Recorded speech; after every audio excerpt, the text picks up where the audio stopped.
इस वीडियो को देखने वाले लगभग सभी ट्रेडर्स इन कैंडलस्टिक पैटर्न के बारे में जानते हैं और उनका इस्तेमाल करके ट्रेड में एंट्री भी करते हैं, लेकिन ज़्यादातर समय उनकी एंट्रीज फेल हो जाती है। जैसे कि इस चार्ट में मार्केट एक रेंज में ट्रेड करने के बाद उस रेंज को नीचे ब्रेक करता है, जहां चार्ट पर बेरिश एनगल्फिंग पैटर्न को देखकर आप जैसे ही शॉर्ट ट्रेड में एंट्री करते हैं, मार्केट तेजी से रिवर्स हो जाता है और आप यहां ट्रैप हो जाते हैं। इसी तरह से आप रोज चार्ट पर कैंडलस्टिक पैटर्न को देखकर ट्रेड एंट्रीज तो करते हैं, लेकिन ज्यादातर समय प्रॉफिट बनाने में फेल हो जाते हैं। इसलिए आज के वीडियो में हम चार्ट पर कैंडलस्टिक पैटर्न को आइडेंटिफाई करके सही जगह कैसे ट्रेड लेना है, इसके कुछ टेक्निक्स के बारे में सीखने वाले हैं। चार्ट पर बन रही हर एक कैंडल आपको मुख्य रूप से 4 महत्वपूर्ण मूल्य बताती है, जिसमें कैंडल किस लेवल पर ओपन होने के बाद उस कैंडल ने कौन सा हाई या फिर लो लगाया है और सबसे आखिरी में उस कैंडल ने कहां पर क्लोजिंग की है। इन्हीं वैल्यूज के ऊपर कैंडल्स की साइज और उसकी मूवमेंट डिपेंड होती है। कैंडल की ओपनिंग और क्लोजिंग प्राइस में जितना ज्यादा अंतर होगा, कैंडल की साइज उतनी ही बड़ी या फिर छोटी होती है। अगर कैंडल ओपनिंग प्राइस से ऊपर जाकर क्लोज होती है तो इसका मतलब यहां बायर्स कंट्रोल में है, और अगर कैंडल की क्लोजिंग उसके ओपनिंग प्राइस के नीचे जाकर होती है तो यहां इस टाइम पीरियड में सेलर्स डोमिनेट कर रहे हैं। जैसे कि यहां इस 5 मिनट के बुलिश कैंडल ने अपने ओपनिंग प्राइस के ऊपर जाकर क्लोजिंग की है। इसका मतलब यहां बायर्स इन 5 मिनट के टाइम फ्रेम में अपना कंट्रोल बनाने में कामयाब हुए हैं। नेक्स्ट कैंडल भी नीचे ओपन होने के बाद फिर से ऊपर क्लोज होती है, लेकिन अगली कैंडल हायर लेवल पर ओपन होकर सीधे नीचे जाकर क्लोज हो जाती है। इसका मतलब यहां पहले 10 मिनट तक बायर्स का मार्केट पर कंट्रोल था, लेकिन अगले 5 मिनट में सेलर्स ने बायर्स को आउट परफॉर्म कर दिया है। तो क्या यहां सेलर पूरी तरह से बायर्स पर हावी हो चुके हैं? अगर आप सिर्फ आखिरी के 5 मिनट के कैंडल की बात करेंगे तो यहां सेलर्स बायर्स पर हावी है। अब आप में से बहुत से ट्रेडर कहेंगे, तो क्या अब हमें यहां शॉर्ट ट्रेड में एंट्री करनी चाहिए?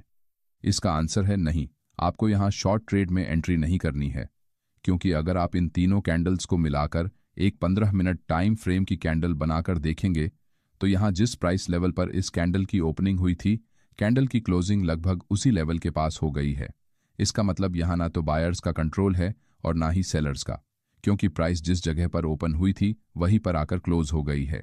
जैसे कि बैंक निफ्टी के 25 तारीख के इस 5 मिनट टाइम फ्रेम के चार्ट में प्राइस इस तरह से कंसोलिडेशन करने के बाद इस एरिया का लोअर लेवल्स पर ब्रेकडाउन करती है और चार्ट पर बेरिश एंगल्फिंग कैंडलस्टिक पैटर्न बनाती है।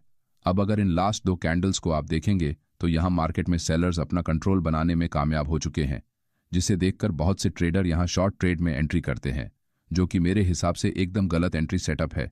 क्योंकि जब प्राइस पहली बार अपने पिछले सपोर्ट एरिया को ब्रेक करके लगभग इस लेवल तक नीचे आने के बाद रिवर्स हो जाती है तो ये एक फ्रेश स्विंग लो बन जाता है। इसका मतलब इस एरिया में अभी भी कुछ बायर्स है जो मार्केट को नीचे नहीं ले जाने देना चाहते। यानी कि अगर मार्केट को नीचे जाना है तो कम से कम इस लेवल के नीचे कैंडल की क्लोजिंग होना जरूरी है, लेकिन यहां रेड कैंडल की क्लोजिंग इस लेवल के अंदर हो जाती है। इसका मतलब यहां सेलर कंट्रोल बनाने में फेल हो चुके हैं।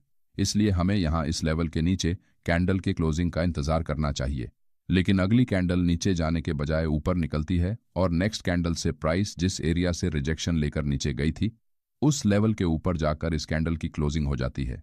यानी कि यहां सेलर्स प्राइस को नीचे रखने में पूरी तरह से फेल हो चुके हैं, जिस कारण मार्केट ने यहां नीचे बायर्स की लिक्विडिटी को स्वीप करने के बाद हायर लेवल्स पर मौजूद लिक्विडिटी को ग्रैब कर लिया है। इस चार्ट पर लोअर एरिया में 55,000 की एक साइकोलॉजिकल लेवल भी मौजूद है, जो कि यहां एक सपोर्ट की तरह काम कर रही है। अब जब तक ये लेवल ब्रेक नहीं होगी तब तक फ्रेश सेलर्स यहां मार्केट में एग्रेसिव सेलिंग नहीं करेंगे।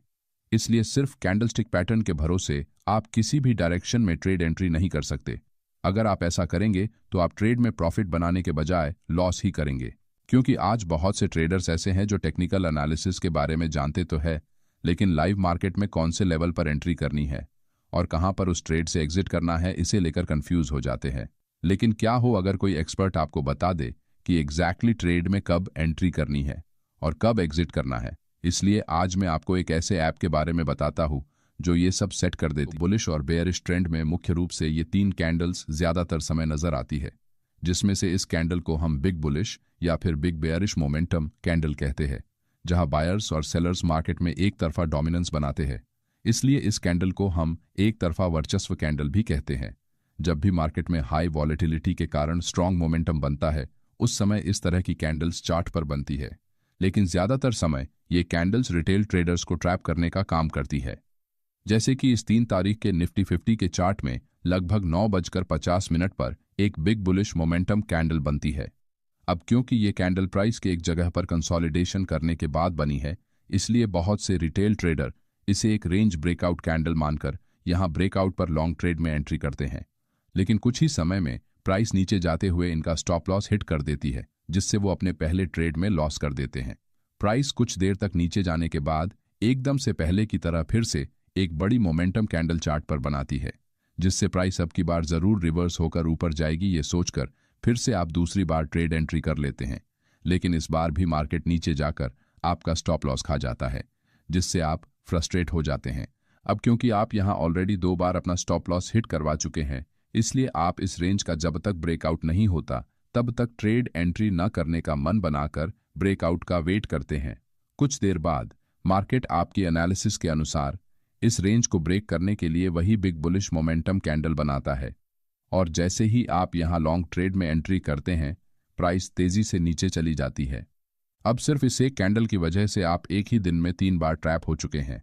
बिग इंस्टीट्यूशनल ट्रेडर मार्केट में पैनिक क्रिएट करके रिटेल ट्रेडर के मन में फोमो बनाने के लिए इन कैंडल्स का इस्तेमाल करके उन्हें इमोशनली ब्लैकमेल करते हैं, जिससे वो ना चाहते हुए भी इन कैंडल्स को देखकर ट्रेड एंट्रीज करते हैं, जिससे चार्ट पर लिक्विडिटी जनरेट होने के कारण बिग इंस्टीट्यूशनल ट्रेडर को अपने ऑर्डर्स लगाने में आसानी होती है।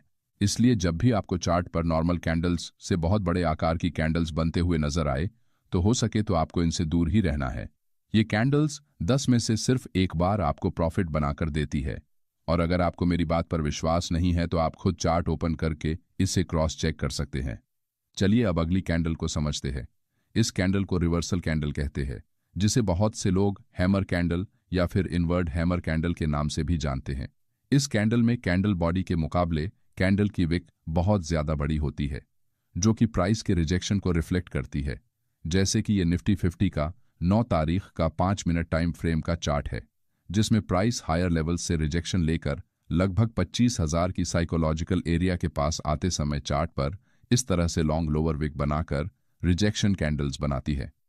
अब इस तरह की कैंडल में प्राइस एक लेवल पर ओपन होने के बाद उस ओपनिंग लेवल से नीचे जाती है, लेकिन लोअर लेवल से रिजेक्शन फेस करने के कारण फिर से अपने ओपनिंग प्राइस के आसपास आकर क्लोज हो जाती है। इसका मतलब यहां सेलर्स ने सबसे पहले प्राइस को नीचे पुश किया, मगर लोअर लेवल्स पर क्लोज करने में वो फेल हो गए। यानी कि यहां बायर्स मार्केट में एंट्री कर चुके हैं और वो प्राइस को ऊपर ले जाने में इंटरेस्टेड है। अब यहां चार्ट पर लगभग 3 बार बायर्स ने प्राइस को लोअर लेवल से ऊपर पुश करने की कोशिश की है। साथ ही यहां नीचे आते समय कैंडल्स की साइज छोटी होती जा रही है। इसका मतलब यहां सेलर धीरे धीरे अपना कंट्रोल खो रहे हैं। अब अगर प्राइस अपने लास्ट रेड कैंडल के ऊपर क्लोज होती है तो हम यहां रिवर्सल ट्रेड प्लान कर सकते हैं। कुछ ही देर बाद प्राइस इस रेड कैंडल के ऊपर क्लोज होती है, जिससे हम यहां एंट्री बना सकते हैं। अब क्योंकि यहां बायर्स ने सेलर्स को आउट परफॉर्म कर दिया है, इसलिए प्राइस तेजी से ऊपर निकल जाती है। बेरिश रिवर्सल में इसका एकदम उल्टा होता है, जिसमें हायर लेवल से रिजेक्शन लेकर प्राइस नीचे आती है।